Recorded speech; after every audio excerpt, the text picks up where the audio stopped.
নমস্কার বন্ধুরা, কেমন আছেন সবাই? আশা করছি সবাই ভালো আছেন। আবার একটা চলে এসেছি নতুন ভিডিও নিয়ে। আজকে আমার ঘরে হয়েছিল মটর পনির আর রুটি দুপুরের খাবারে। সেটা অবশ্যই আমার মেয়ের ডিমান্ডে। আর সেটা বানাতে তেমন কিছু না, অল্প একটু তেলের মধ্যে পেঁয়াজ, রসুন, আদা, টমেটো, কাঁচা লঙ্কা দিয়ে হালকা হালকা করে সতে করে ভেজে নিয়ে একটু জল দিয়ে সেদ্ধ হয়ে এলে নামিয়ে আলাদা করে ঠান্ডা হতে দিয়ে দেবেন।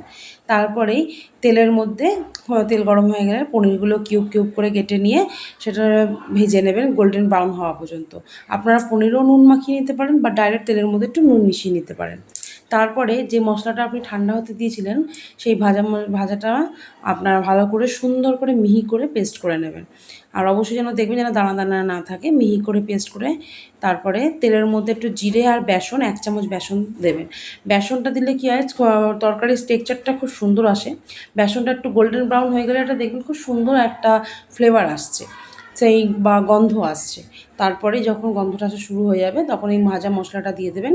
তাতে হলুদ, লঙ্কার গুঁড়ো, ধনের গুঁড়ো, জিরের গুঁড়ো দিয়ে একটু নাড়াচাড়া করে লো ফ্লেমে আস্তে আস্তে মশলাটা কষাবেন। যখন দেখবেন তেল ছেড়ে এসছে তখন মটরশুঁটিগুলো দিয়ে দেবেন। যদিও এখন মটরশুঁটি সেরকম পাওয়া যায় না বলে আমি ফ্রোজেন মটরশুঁটি ইউজ করেছি। আর ফ্রোজেন মটরশুঁটিটা ইউজ করার আগে আপনারা যদি একটু গরম জলে নুন দিয়ে কিছুক্ষণ রেখে দেন তাহলে সেটা খেতে বেশি সুস্বাদু হয়। আর মশলাটা কষতে কষতে আমি আমার দুপুরের রুটিটাও করে নিয়েছিলাম। তারপরেই ওর মধ্যে পনির দিয়ে একটু কসুরি মেথি আর আমি আমার বাড়ির তৈরি করা ঘি দিয়েছিলাম। আপনারা চাইলে যে কোনো ঘি দিতে পারেন ফ্লেভারের জন্য। একটু নাড়াচাড়া করে নিয়ে তারপরে নামিয়ে গরম গরম সার্ভ করুন রুটি বা পরোটার সাথে। ভালো লাগলে অবশ্যই কমেন্ট করে জানাবেন। টাটা।